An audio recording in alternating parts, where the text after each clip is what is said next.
اعوذ باللہ من الشیطان الرجیم، بسم اللہ الرحمن الرحیم۔ سامعین کرام، آج حدیث نمبر 35 آپ کے سامنے پیش کر رہا ہوں۔ اللہ تعالیٰ سے دعا ہے کہ اللہ تعالیٰ اسے بہتر طریقے سے پیش کرنے کی توفیق عطا فرمائے۔ قال رسول اللہ صلی اللہ علیہ وآلہ وسلم، قال رسول اللہ صلی اللہ علیہ وآلہ وسلم، الرجل یزور آخر فی ناحیۃ من نواحی المصر لا یزورہ الا للہ فی الجنہ۔ نبی مہربان صلی اللہ علیہ وآلہ وسلم نے فرمایا، جو مسلمان کسی دوسرے مسلمان سے ملنے کے لیے شہر کے دوسرے کونے میں صرف اللہ اور اس کے رسول صلی اللہ علیہ وسلم کی رضا کے لیے جاتا ہے تو وہ جنت میں۔ جو شخص کسی مسلمان سے ملاقات کے لیے اس کے پاس اللہ کا پیغام پہنچانے کے لیے، اس کو دین کی دعوت دینے کے لیے، اس کو قرآن سمجھانے کے لیے جاتا ہے، یا اس کی خیر و عافیت کے لیے معلوم کرنے کے لیے جاتا ہے، یا اس کے حالات کو آگاہی حاصل کرنے کے لیے جاتا ہے، اس کے ساتھ ہمدردی کرنے کے لیے جاتا ہے۔ یعنی انسان صرف اس کی خیر خواہی کے لیے، اور خیر خواہی بھی اس لیے کہ وہ بھی ایک اللہ کا بندہ ہے، وہ بھی نبی مہربان صلی اللہ علیہ وسلم کا امتی ہے، صرف اس غرض کے لیے اگر جاتا ہے، اس کے اندر اس سے اس کی عیادت ہو سکتی ہے، اس کی کسی حاجت کو پورا کرنا ہو سکتا ہے، اس کی معاملات سے آگاہی ہو سکتی ہے، یہ سارے معاملات اگر کسی بھی وجہ سے ہو جاتا ہے تو اس کے لیے جنت ہے۔ اور اس کا مقصد صرف اور صرف اللہ کو اگر راضی کرنا ہو تو وہ کامیاب ہے۔ یہ ملاقات یعنی جس کے لیے وہ ایک جگہ سے دوسری جگہ جاتا ہے اپنے مسلمان بھائی سے ملنے، یہ بظاہر تو چھوٹا سا عمل ہے، لیکن اس کے باطن کے اندر جنت ہے، جنت۔ آپ صلی اللہ علیہ وسلم کے ارشاد ہے کہ ایک شخص اپنے بھائی سے ملنے کے لیے ایک دوسری بستی میں گیا، اللہ تعالیٰ نے اس کے راستے میں ایک فرشتے کو بھیج دیا۔ جب اس شخص کا اس فرشتے کے پاس سے گزر ہوا تو اس فرشتے نے اس سے پوچھا، کیا اپنے کسی مسلمان سے ملنے جا رہے ہو؟ اس نے کہا کہ ہاں، اس بستی میں میرا ایک مسلمان بھائی رہتا ہے، اس سے ملنے کا ارادہ ہے۔ فرشتے نے پوچھا کہ کیا تمہارا اس پر کوئی احسان ہے جس کا بدلہ لینے جا رہے ہو؟ اس نے کہا، اس کے سوا کوئی اور بات نہیں کہ مجھے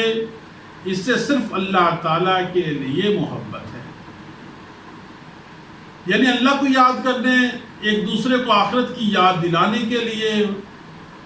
یہ ملاقات ہے۔ تب اس فرشتے نے کہا کہ میں تمہارے پاس اللہ کا یہ پیغام لایا ہوں۔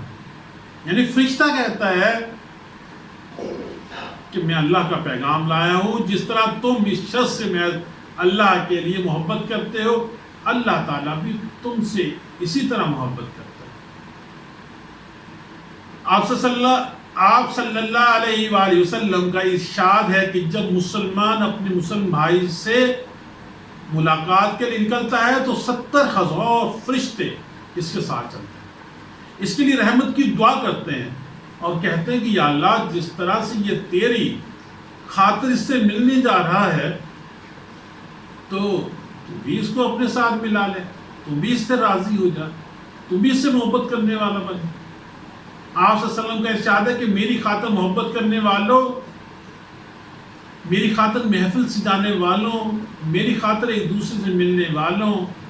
اور میری خاطر خرچ کرنے والوں کے لیے میری محبت واجب ہو گئی ہے۔ یعنی ایسا نہیں کہ اگر کوئی انسان اس مخلوق کے ساتھ محبت کرتا ہے اللہ کی رضا کے لیے تو پھر اللہ اس سے غافل ہو جاتا ہے، بلکہ اللہ تعالیٰ تو خود کہتا ہے کہ اگر وہ کسی سے میرے لیے محبت کر رہا ہے تو مجھ پر یہ واجب ہو جاتا ہے کہ مجھ سے محبت کرے۔ بس پیارے دوستو، ان احادیث کے ذریعے سے اللہ تعالیٰ کو راضی کرنے کے لیے مسلمانوں کا آپس میں ملاقات، ایک دوسرے کی زیارت یا ایک دوسرے کو دین سمجھانے اور قرآن پہنچانے یا دوسرے کے حالات زندگی معلوم کرنا، اور جو صرف اللہ کی رضا کے لیے ہو تو اس کے لیے جنت کی خوشخبری۔ آئیں اس معاشرے کے اندر پھیل جائیں، مسلمان بھائیوں سے محض اللہ کے لیے ملاقاتیں کریں، انہیں اللہ کا پیغام پہنچائیں، انہیں آخرت یاد دلائیں، اس دھرتی پر اللہ کے دین کے لیے تیار کر کے اللہ کی رضا حاصل کریں اور جنت۔ میرے مسلمان بھائیوں، ہم نے جب کلمہ پڑھا، اللہ اور اس کے رسول صلی اللہ علیہ وسلم پر ایمان لے آئے، تو اس کا بنیادی مقصد کیا تھا؟ ایک ہی مقصد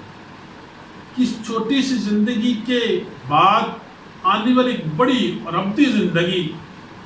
اس کی تیاری کرنا۔ یعنی یہ جو چھوٹا سا سفر ہے، اس کے اندر آنے والی خوشیوں، غموں، تکلیفوں کو اللہ کی رضا کے لیے برداشت کر لیں، اور جہاں مستقل ہم نے جنت کے اندر رہنا ہے اس کی تیاری کریں۔ تو یہ چھوٹی چھوٹی چیزیں قربان کر رہے، اپنا وقت اس اللہ کے راستے کے اندر نکال کر اگر ہمیں وہ جنت ملتی ہے تو اور کیا چاہیے۔ بس اللہ تعالیٰ سے دعا ہے کہ اللہ تعالیٰ وہ جنت ہمیں عطا فرما دے، ہم سے اپنے دین کا کام لے لے، ہمیں لوگوں سے محبت کرنے والا بنا دے۔ دعاؤں میں یاد